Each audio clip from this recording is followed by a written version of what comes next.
찬송가 125장 찬송가 125장 찬송하시고 오기 시작하시도록 하겠습니다. 찬송가 125장입니다.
내 영혼아 여호와를 송축하라.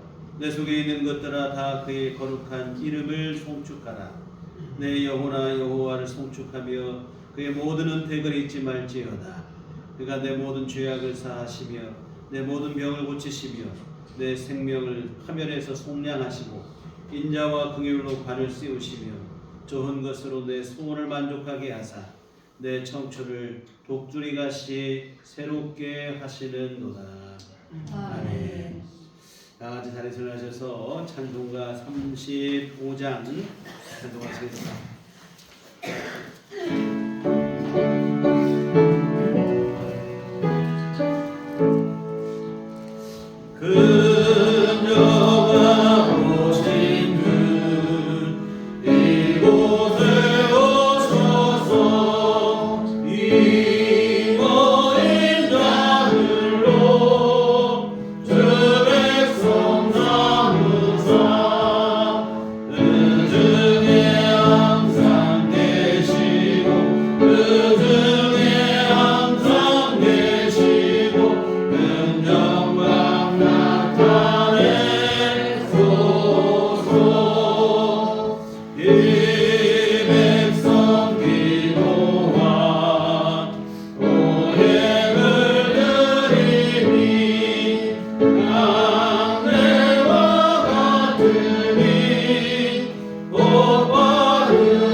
하사 천지를 만드신 하나님 아버지를 내가 믿사오며 그의 아들 우리 주 예수 그리스도를 믿사오니 이는 성령으로 잉태하사 동정녀 마리아에게 나시고 본디오 빌라도에게 고난을 받으사 십자가에 못 박혀 죽으시고 장사한 지 사흘 만에 죽은 자 가운데서 다시 살아나시며 하늘에 오르사 전능하신 하나님 우편에 앉아 계시다가 저리로서 산 자와 죽은 자를 심판하러 오시리라. 성령을 믿사오며 거룩한 공예와 성도가 서로 교통하는 것과 죄를 사하여 오시는 것과 몸이 다시 사는 것과 영원히 사는 것을 믿사옵나이다.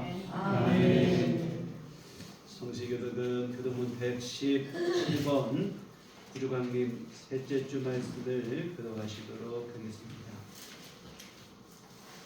117번입니다.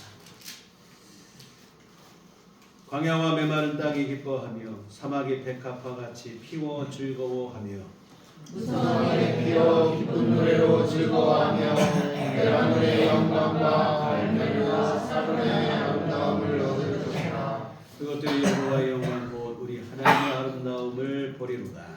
너희는 약한 손을 강하게 하며 떨리는 무릎을 굳게 하며 겁내는 자들에게 이르기를 굳세어라. 두려워하지 말라. 보라 너희 하나님이 오사 보고 가시며 갚아주실 것이라. 하나님이 오사 너희를 구하시리라. 그때 맹인의 눈이 밝을 것이며 못 듣는 사람의 귀가 열릴 것이며 그때 저는 자는 사슴같이 뛸 것이며 말 못하는 자의 혀는 노래하리니 이는 광야에서 물이 솟겠고 사막에서 시내가 흐를 것임이라. 뜨거운 사막이 변하여 못이 될 것이며 메마른 땅이 변하여 원천이 될 것이며 숙량이에 눕던 곳에 풀과 갈대와 부들이 날 것이며 거기에 베드로에서 길을 거룩한 길이라 일컫는 바 되니 깨끗하지 못한 자는 지나가지 못하겠고 오직 구속함을 입은 자들을 위하여 있게 될 것이라. 아멘. 소명은 찬송가 4장입니다.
평화의 주님 오심을 믿습니다. 전쟁으로 인한 갈등, 성장 일변도로 인한 자연 파괴로 생긴 환경 오염, 생명을 경시하는 사회 구조적 모순들, 이 모든 것들이 보시기에 좋았던 세상을 어둡고 탁한 세상으로 변하게 하고야 말았습니다. 우리 모두가 회개하여 뒤를 되돌아보고 앞으로 나아갈 수 있는 해안을 이 땅에 내려오실 주님으로 인해 가능해질 수 있도록 열어 주시옵소서. 우리들에게 친히 구원의 주님으로 평화와 사랑의 주님으로 오실 주님을 믿습니다. 어느 한 곳 성 한 곳 없는 상처투성인 세상에 구원의 빛으로 오실 주님으로 인해 희망을 바라보게 하여 주시옵소서. 사랑의 주님을 바라보게 하심을 감사드립니다. 우리에게 다가와 있는 모든 불행과 아픔을 주님의 사랑으로 치유하여 주시옵소서. 인간의 욕심으로 생긴 모든 것들을 사랑의 주님으로 인해 회복되게 하여 주시옵소서. 하늘 영광을 내려놓으시고 불쌍한 인간 구원의 여정을 몸소 보여주신 주님, 주님의 몸된 우리들 교회를 지켜주신 줄 믿습니다. 이 아침 귀한 예배로 인도하신 줄 믿습니다. 이곳에 모인 우리 모두가 구원의 주님만 바라게 하여 주시옵소서. 이 시간 주님께 드리는 기도가 응답되게 하시고 주님께 드리는 찬양이 기쁨이 되게 하여 주시옵소서. 또한 오늘 예배가 주님께 영광 돌리는 가장 아름답고 신령한 예배가 되게 하여 주시옵소서. 세상에서의 상처와 갈등이 오늘 예배를 통해 봉합되게 하여 주시옵소서. 또한 육체의 나약함으로 쇠약해지는 믿음을 이 예배를 통해 주님의 성령으로 채워지는 은혜를 경험하게 하여 주시옵소서. 또 삶의 각박함으로 앞이 어두워지는 세상일지라도 이 예배 속에서 용기와 희망을 안고 돌아갈 수 있도록 주님 은혜를 내려 주시옵소서. 우리는 그 어떤 해보다 가장 힘든 한 해를 보내고 있고 가장 두려웠을 한 해를 보내고 있습니다. 하지만 나보다 더 힘들고 더 큰 두려움에 떨고 있는 이들을 위해 기도할 때 오실 메시아로 인해 더 큰 행복과 더 큰 기쁨과 더 큰 희망의 한 해를 보내고 있음을 우리들 모두가 알게 하여 주시옵소서. 예배를 통해 주시는 주님의 귀한 말씀을 듣기를 원합니다. 말씀에 성령의 강한 능력이 내재해 있는 줄 믿습니다. 귀 기울일 줄 아는 열린 믿음과 그 말씀에 순종할 줄 아는 아름답고 감사한 믿음의 도를 허락하여 주시옵소서. 세상 살아갈 때 오늘 주시는 귀한 말씀으로 한 걸음 한 걸음 나아가게 하여 주시옵소서. 오늘도 예배에 임재하셔서 메시아로 오실 그리스도로 인하여 세상이 구원의 빛으로 가득하기를 원합니다. 우리들 교회와 여기에 속한 모든 이들이 믿음으로 든든히 서가기를 원하시며 친히 이 땅에 내려오셔서 우리의 구원자 메시아가 되시는 예수 그리스도의 이름으로 간절히 기도합니다. 아멘.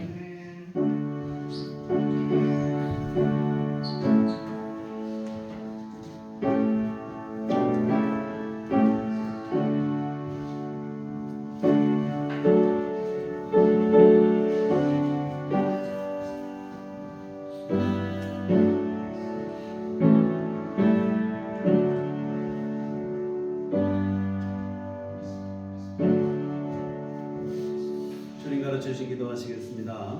하늘에 계신 우리 아버지여, 이름이 거룩히 여김을 받으시오며 나라의 마옵시며 뜻이 하늘에서 이룬 것 같이 땅에서도 이루어지라. 오늘날 우리에게 일용할 양식을 주옵시고 우리가 우리에게 죄 지은 자를 사하여 준 것 같이 우리의 죄를 사하여 주옵시고 우리를 시험에 들게 하지 마옵시고 다만 악에서 구하옵소서. 내게 나라와 권세와 영광이 아버지께 영원히 사옵나이다.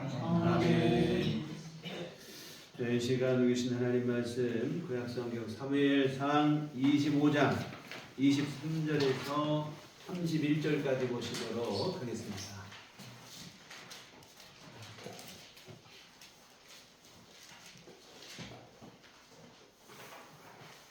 사무엘상 25장 23절에서 31절까지 한 목소리로 합독하시겠습니다. 아비가일이 다윗을 보고 급히 나귀에서 내려 다윗 앞에 엎드려 그의 얼굴을 땅에 대니라. 그가 다윗의 발에 엎드려 이르되 내 주여 원하건대 이 죄악을 다 내게로 돌리시고 여종에게 주의 귀에 말하게 하시고 이 여종의 말을 들으소서.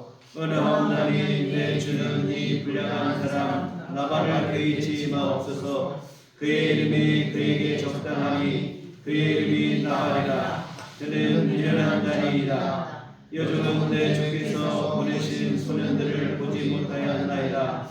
내 주여 여호와께서 살아계심을 두고 맹세하노니 내 주도 사람의 시선과 내 주의 손으로 피를 흘려 친히 보복하시는 일을 여호와께서 막으셨으니 내 주의 원수들과 내 주를 헤아려 하는 자들은 나발과 같이 되기를 원하나이다.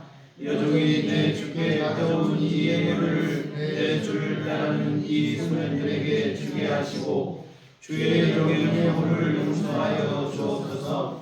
여호와께서 반드시 내 주를 위하여 든든한 집을 세우시리니 이는 내 주께서 여호와의 싸움을 싸우시며 내 주의 일생에 내 주에게서 악한 일을 찾을 수 없음이니이다. 사람이 일어나서 내 주를 쫓아 내 주의 생명을 찾을지라도 내 주의 생명은 내 주의 하나님 여호와와 함께 생명사계 속에 사였을 것이요 내 주의 원수들의 생명은 물매로 던지듯 여호와께서 그것을 던지시리이다. 여호와께서 내 주에 대하여 하신 말씀대로 모든 선을 내 주에게 행하사 내 주를 이스라엘의 지도자로 세우실 때에 내 주께서 무죄한 피를 흘리셨다는지 내 주께서 친히 보복하셨다는지 함으로 말미암아 슬퍼하실 것도 없고 내 주의 마음에 걸리는 것도 없으시리니 다만 여호와께서 내 주를 후대하실 때에 원하건대 내 주의 여종을 생각하소서 하니라. 아멘. 네, 우리 주님의 은총과 평강이 교회 여러분과 함께 하시기를 기원합니다. 지난주에는 마치 여름 장맛비 오듯이 비가 내리더니 어제부터는 급격히 날씨가 추워졌습니다. 간밤에는 눈까지 제법 쌓였는데요. 정신없이 널뛰게 하는 날씨 탓인지 요즘 코로나 또 독감이 다시 유행하고 있습니다. 이와 같은 길도 날씨도 사나운 이 중에도 이렇게 건강한 모습으로 함께 만나 모여서 이렇게 예배드리게 되어서 너무 감사하고 우리 교우들 한 분 한 분 반갑고 감사합니다. 이와 같은 아무쪼록 급변하는 겨울 날씨지만 건강하게 잘 이겨나가시기를 기도하도록 하겠습니다. 교수신문은 이맘때가 되면 한 해 동안 일어난 일들을 상징하는 올해의 사자성어를 2001년도부터 발표하고 있습니다. 올해도 어김없이 지난 10일에 발표를 했는데 이번에 선정된 올해의 사자성어는 결리망의였습니다. 눈앞에 보이는 이익 때문에 의로움을 잊어버린다 하는 그러한 말인데요. 의로움이 아닌 사사로운 이익만을 쫓는 오늘의 세태를 질타하는 시의적절한 날이라고 생각을 합니다. 여야, 진보, 보수를 막론하고 지금 이 시대는 철저히 자신들의 이익을 쫓고 살아가고 있어요. 이말하면 국가의 이익, 국민의 안녕과 민생을 이야기하지만 정작 챙기는 것은 각각 자기 진영의 사사로운 이익일 뿐입니다. 여하튼 이익에 눈이 먼 나머지 의로움을 잊어버리고 있어요. 이 결리망의와 대조를 이루는 또 다른 사자성어가 있더라고요. 그러니까 결리사의라는 말인데 잊을 망자 대신에 생각할 사자로 이렇게 바꾼 말인데 눈앞의 이익이 아니라 의로움을 생각하라 이런 말입니다. 이익에 눈이 멀 것이 아니라 의로움을 생각하며 그 의로움을 추구하라는 말인데요. 우리 인생길에서 길을 잃거나 헤매지 않기 위한 귀한 교훈이라고 생각을 합니다.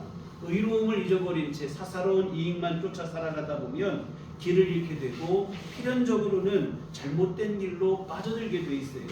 반면에 아무리 이익이 우리를 미혹한다 할지라도 거기에 미혹되지 않고 의를 생각하며 의를 추구하는 삶을 살면 그런 사람은 길을 잃어버릴 염려가 없어요. 물론 잠깐 어려움도 있고 수고스러움도 있겠지요. 그러나 마땅히 가야 할 길에서 벗어나는 불상사는 없습니다. 그런데 지금 우리가 계속 살펴보고 있는 그 인물 다윗, 이 다윗이 바로 그러한 삶을 살았던 사람입니다. 사사로운 이익이 아니라 그는 의를 추구했습니다. 특별히 가장 완전하고 선한 의인, 하나님의 의를 추구하는 사람이죠.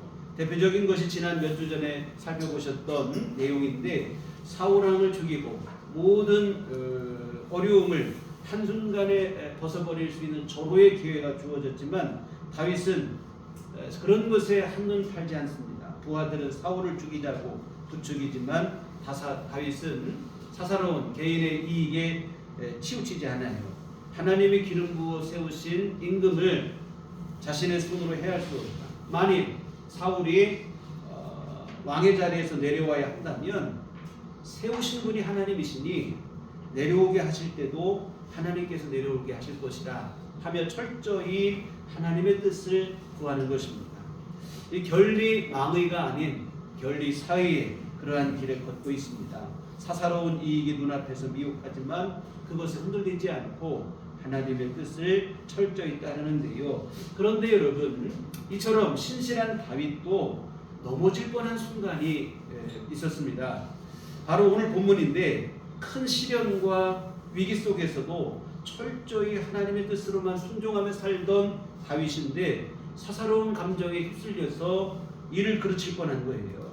이 나발의 배은망덕을 응징하려고 한 일로 자칫 자기 동족을 죽인 사람이라고 하는 낙인이 찍힐 뻔했어요. 만약 그렇게 된다면 이스라엘의 임금이 될 사람으로서 치명적인 흥결이 되는 거예요.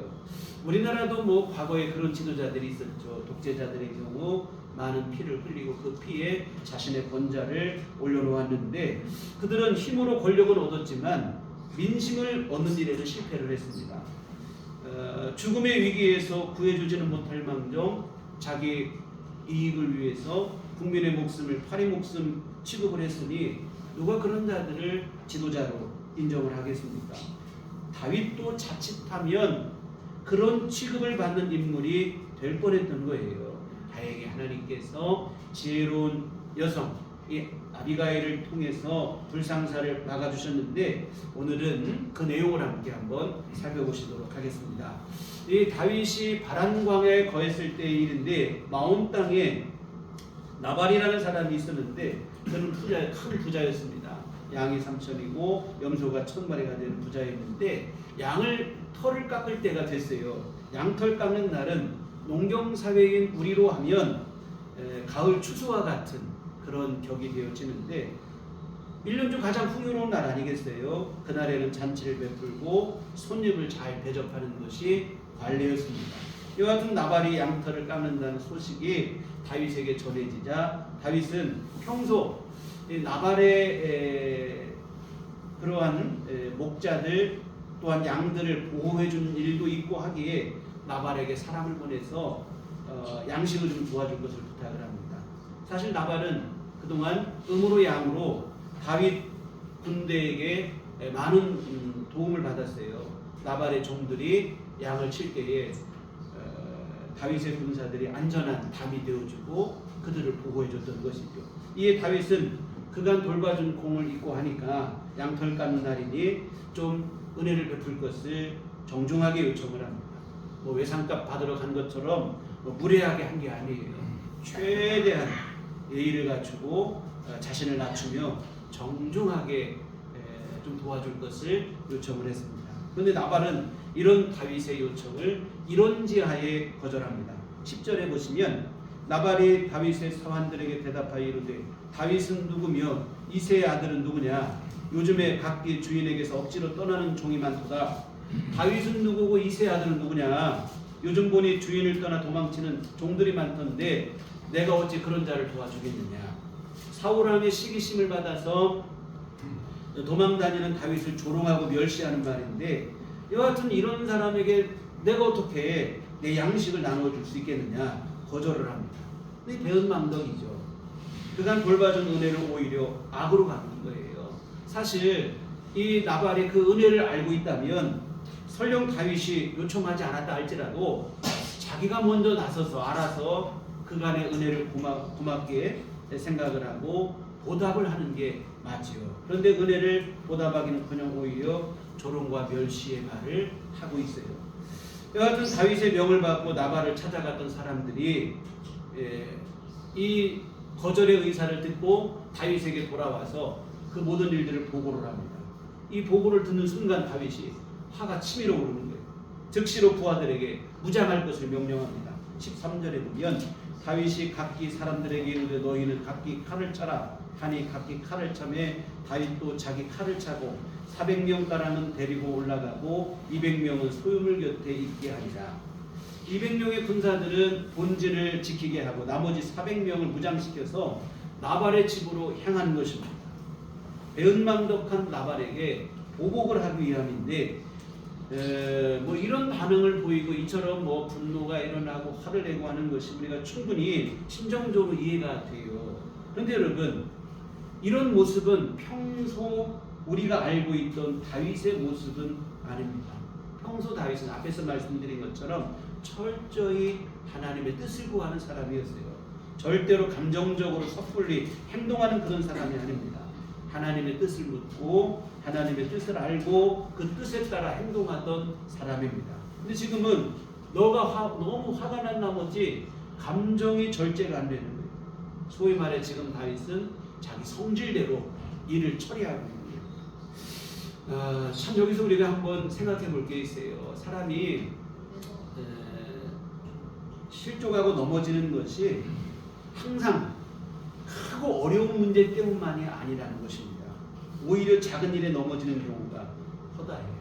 지금까지 보신 것처럼 다윗이 얼마나 큰 시련이 있었습니까만 그러나 그때마다 다윗은 흔들림이 없었어요. 그런데 그에 비하면 오늘 본문의 사건은 그렇게 큰 문제도 아니에요. 물론 괘씸한 마음이 드는 거야 분명하지만 거기까지. 우리 앞에서 보셨던 그일라에서는 블레셋으로부터 그 땅을 구원해 주고도 그 지역 사람들에게 배신을 당했어요. 오늘보다 훨씬 더 무서운 배신이죠. 그런데도 다윗은 아무렇지 않았어요. 그에 비해 오늘 일은 너무 사소한 일입니다. 그런데 넘어지는 거예요. 여러분, 신앙 안에서 우리가 작은 유혹과 시험을 조심해야 됩니다. 사소한 것에 걸려 크게 넘어지는 경우가 많이 있어요. 어려운 시험을 잘 이기고 난 후에 오히려 작은 것에 걸려 넘어지는데 우리가 매사에 조심하고 특히 우리의 감정을 잘 다스릴 줄 알아야 할 것입니다. 감정을 절제하지 못해서 별것도 아닌 일인데 감정적으로 휘말려서 크게 후회할 일들을 만들게 되는데 다윗이 지금 그렇습니다. 참 다윗이 지금까지 위기가 많았는데 어찌 보면 오늘 본문의 상황이 지금까지 겪었던 위기보다 더 큰 위기 상황이라 이 말입니다. 이와 같은 다윗의 진영에서 이런 일이 있었어요. 이게 그 소식을 듣고 다윗이 화가 나서 무장을 하고 군사들을 이끌고 나발에게로 가고 있어요.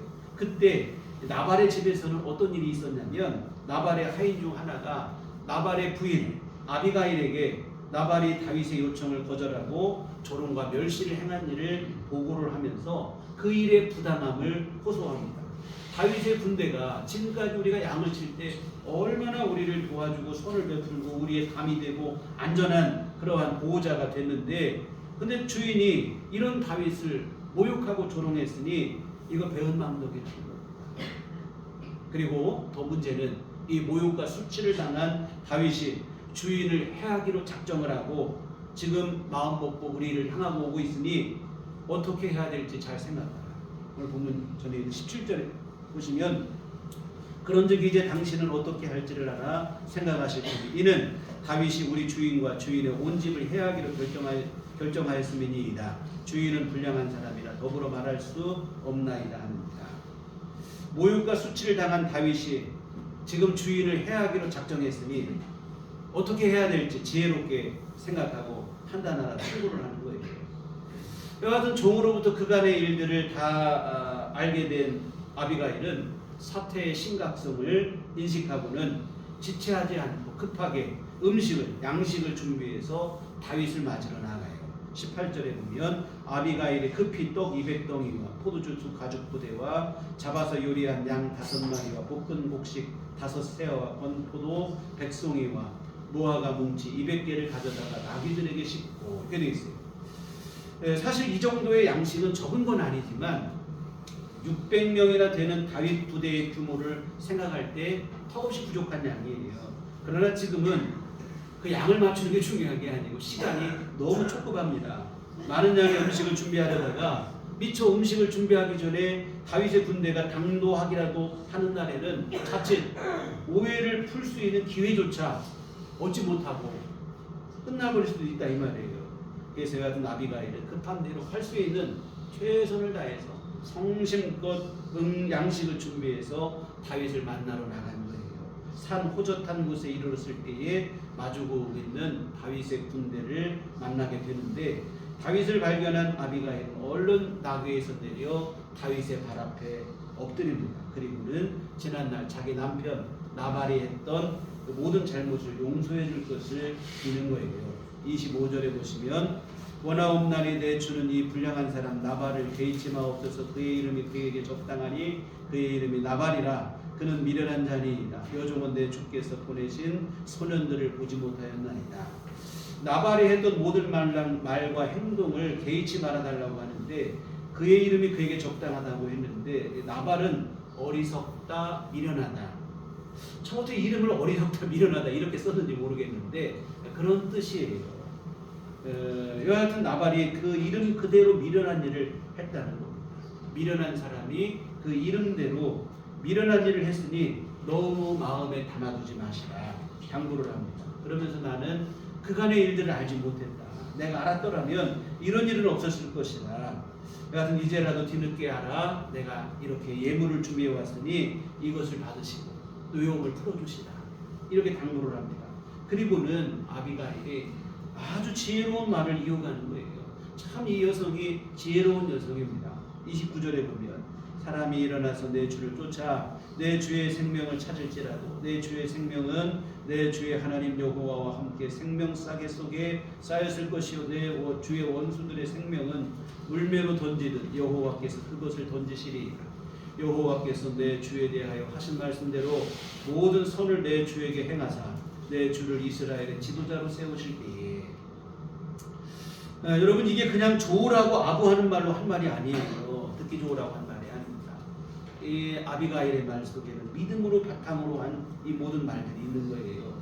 지난주 우리가 성서주일에 깨닫는 마음과 보는 눈과 듣는 귀에 대해서 말씀을 드렸는데, 아비가일이야말로 이 모든 것을 갖춘 여성입니다.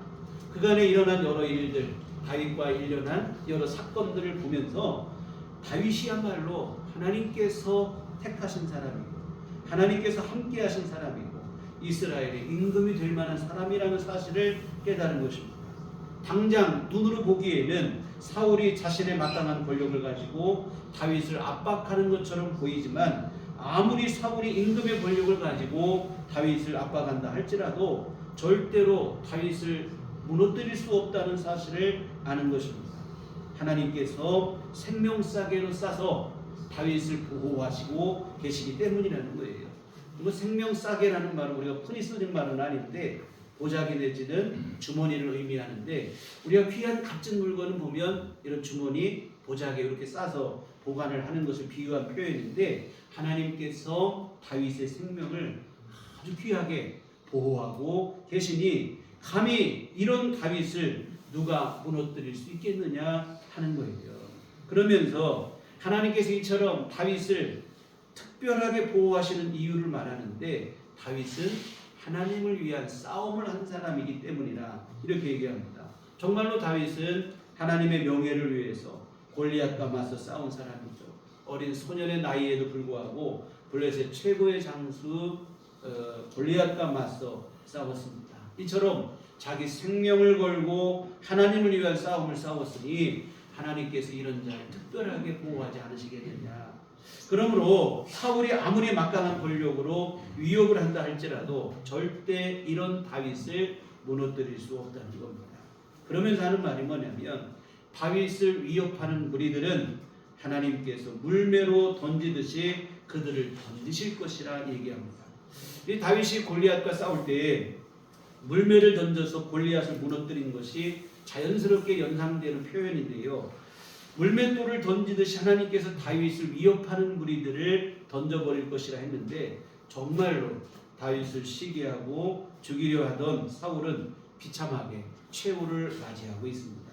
당장 볼 때는 다윗이 훨씬 더 위태로워 보이잖아요. 힘도 없고 정처 없이 도피 생활 이어가고 위험천만하기만 합니다. 사울에게 쫓기는 그간의 이 상황을 보면 아슬아슬해요. 잡힐 듯 뭐 이런 상황이 항상 연속이었습니다.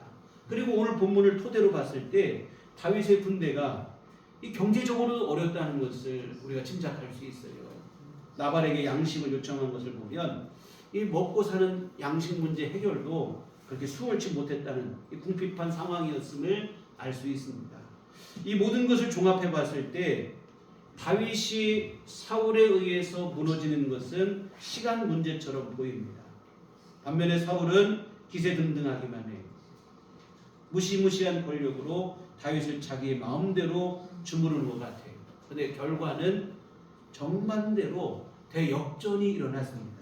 사울은 무너지고 다윗은 승리하여 이스라엘의 임금이 되었습니다.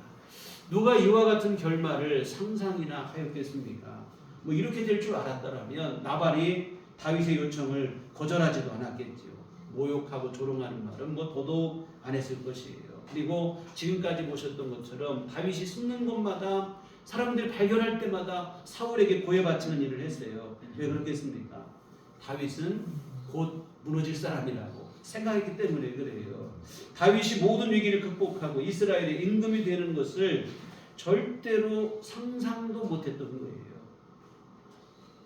임금이 되는 것은 고사하고 잡혀 죽지 않으면 다행이다. 뭐 그렇게 생각을 했겠죠. 이것이 당시 모든 사람들의 보편적인 판단입니다. 그런데 아비가일에게는 남다른 지혜가 있는 거예요. 다윗이 승리하고 이스라엘의 임금이 될 것을 아는 거예요. 뭘 통해서 알았느냐?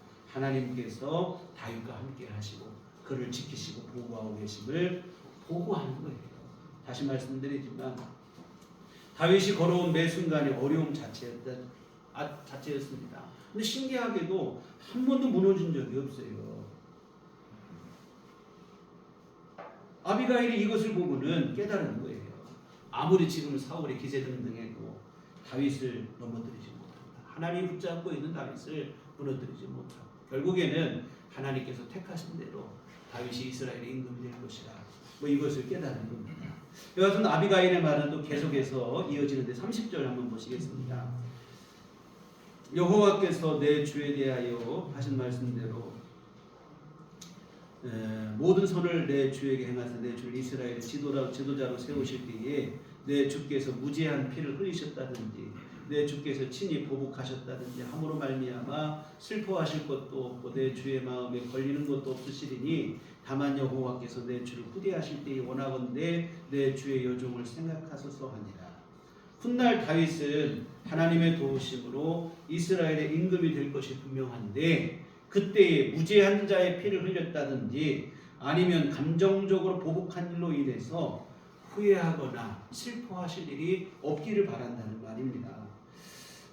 나발의 행동이 잘못된 것은 분명하지만 그렇다고 해서 보복을 하게 되면 훗날 다윗이 임금이 되었을 때에 후회가 될 수밖에 없는 거예요.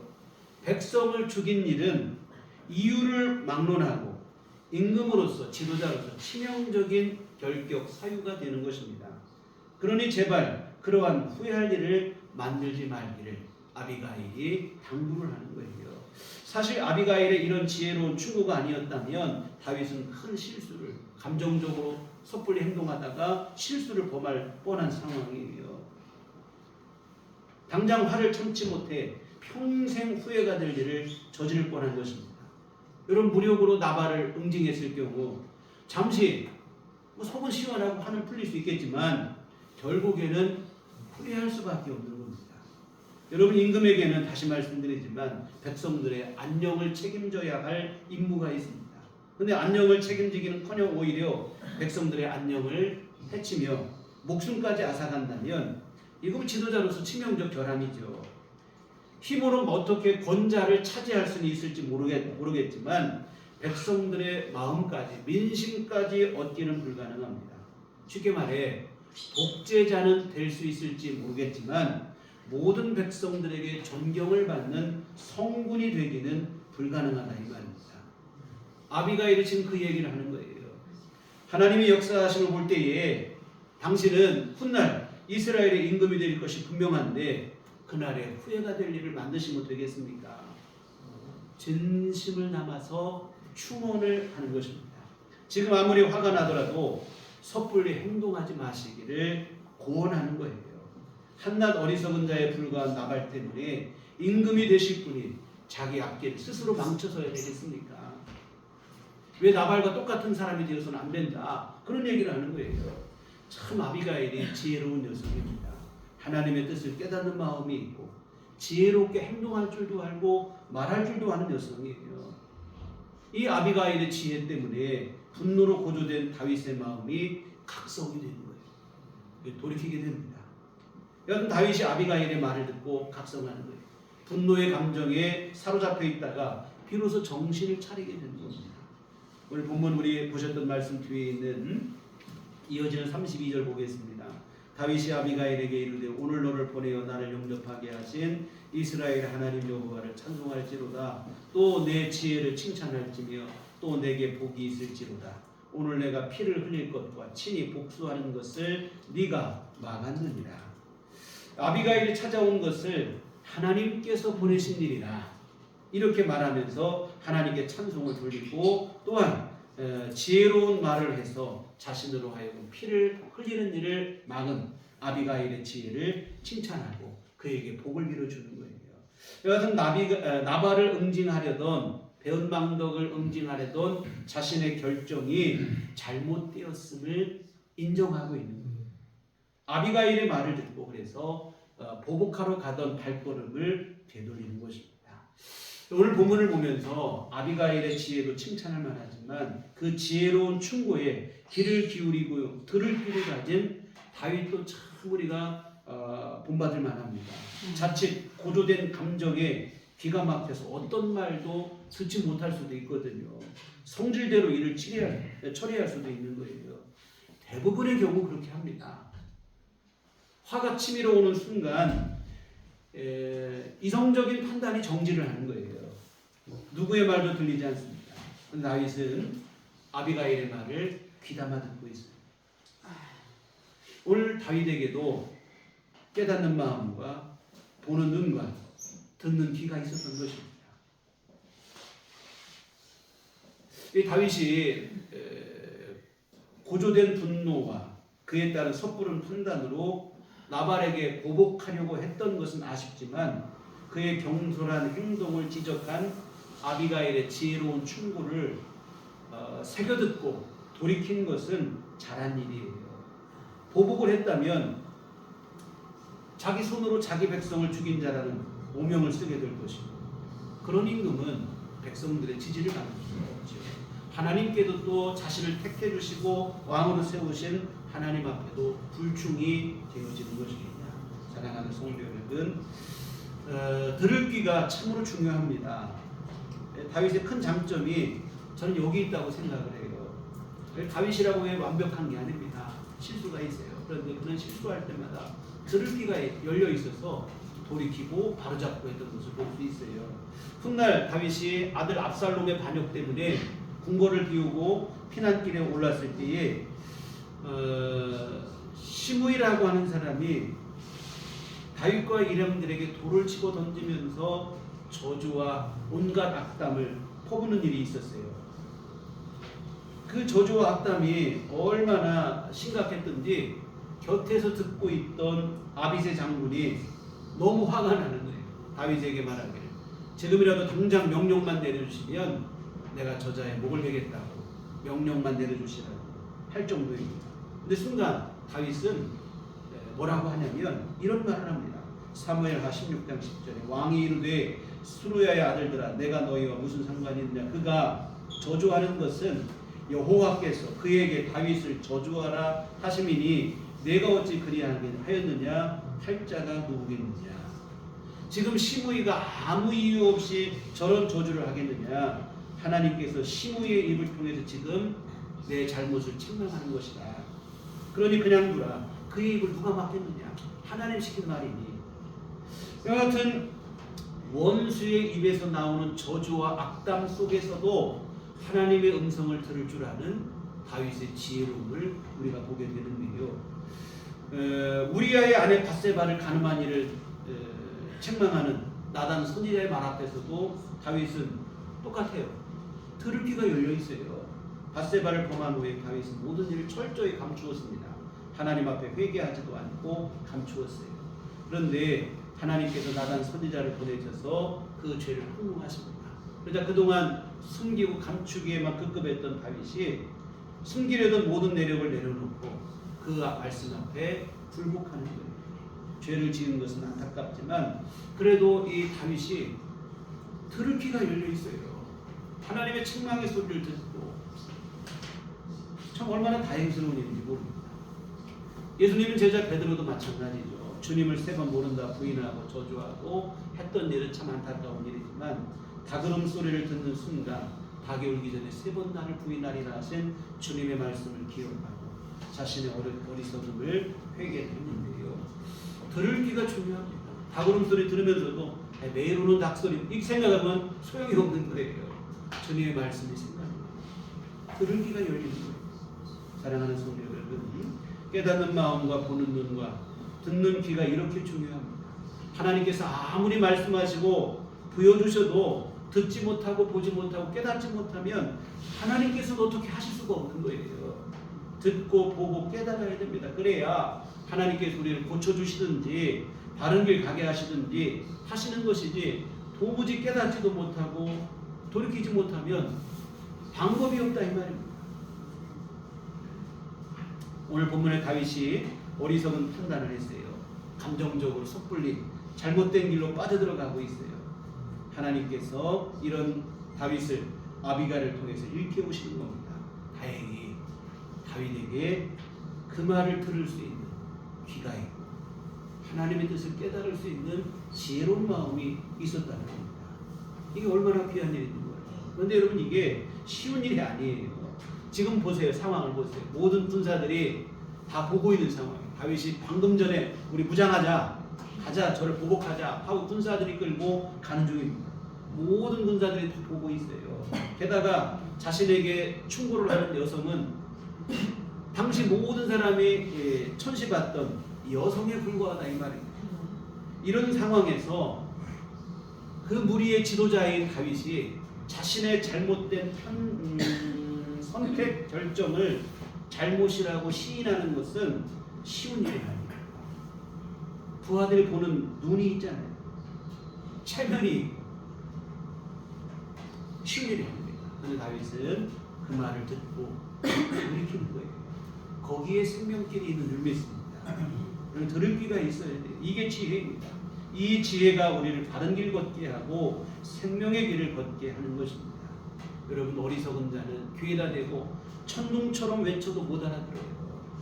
그러나 지혜로운 자는 지금 앞에서 보신 것처럼 원수의 저주와 악담 가운데서도 하나님의 음성을 듣는 지혜가 있습니다. 그리고 이처럼 하나님의 음성을 듣는 사람은 넘어지지 않습니다. 육신의 감정에 사로잡혀 어떤 소리도 못 듣는 어리석은 사람이 되어서는 안 될 것입니다. 하나님께서 무엇을 말씀하시는지 무엇을 깨닫기를 바라시는지 믿음의 귀가 열리기를 주님의 이름으로 부탁을 드립니다.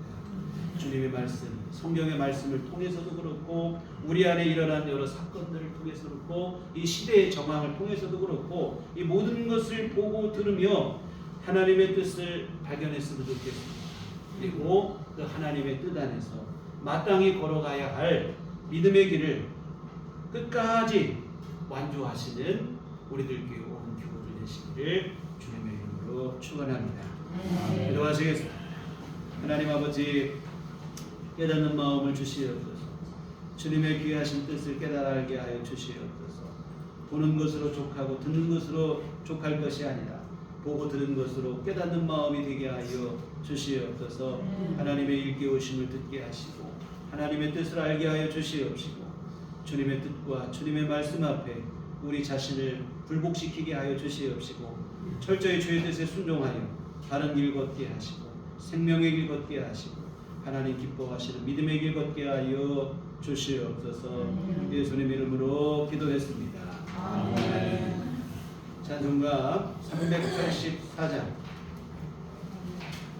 찬송가 384장 찬송하시겠습니다.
하나님 은혜를 감사합니다. 언제나 우리 안에 함께 하시고 우리 아버지가 되어 주시며 우리를 돌보시고 인도하시니 감사를 드립니다. 힘들고 어려울 때도 우리로 하여금 부를 수 있는 이름 하나님 아버지를 우리에게 허락하여 주시어 주님 의지하며 믿음으로 살아가게 하심을 감사를 드립니다. 아버지 하나님 귀하시는 종 크신 사랑하신 감사하며 주님 앞에 이 헌금을 드립니다. 하나님 기뻐받아 주시옵소서. 쓰일 때마다 복을 내려 주시어 하나님의 귀한 일들 이루기에 부족함 없게 하여 주시옵소서.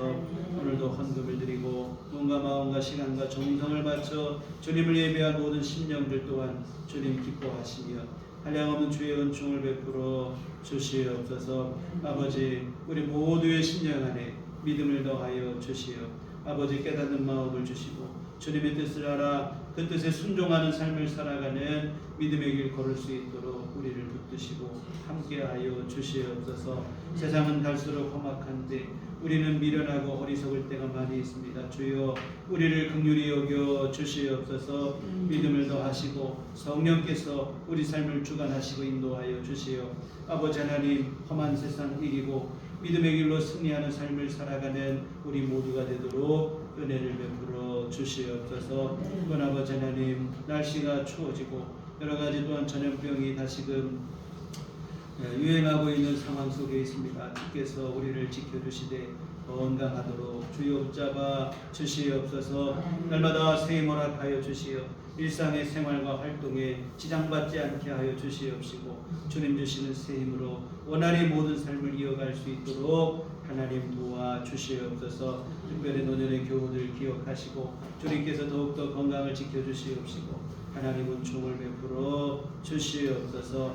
아버지 하나님 경제적으로도 주님께서 채워주시어 일용할 모든 것 우리 안에 부족함 없도록 주여 부어 주시옵소서. 또한 아버지 하나님 우리 심령 가운데 참 평강을 허락하여 주시어 늘 주님과 동행하며 하나님 주신 위로 안식 가운데 거하는 삶이 되도록 주여 도와 주시옵소서.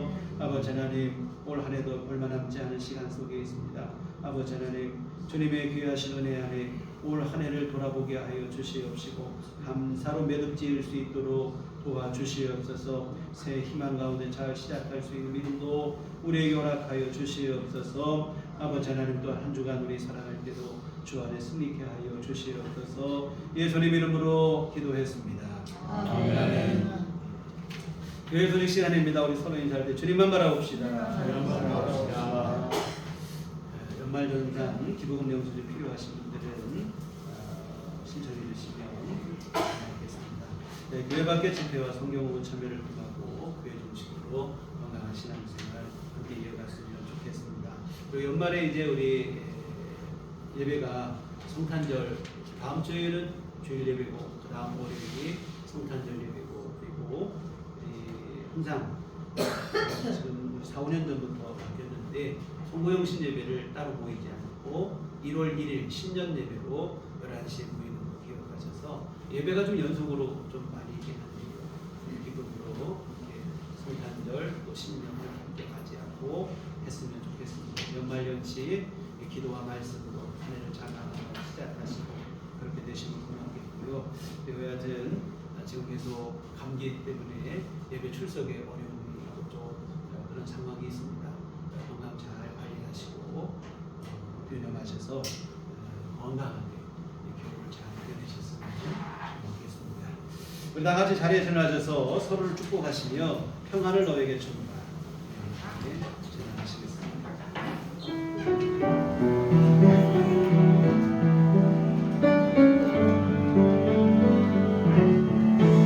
Oh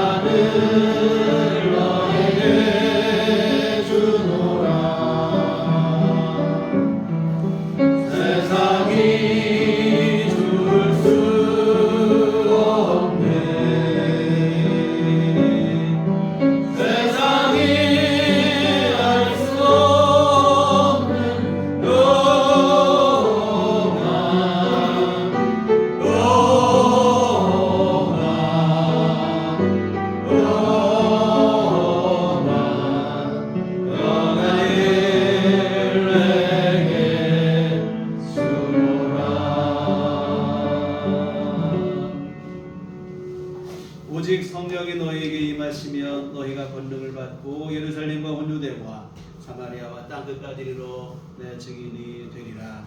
우리가 주의 증인이 되겠습니다.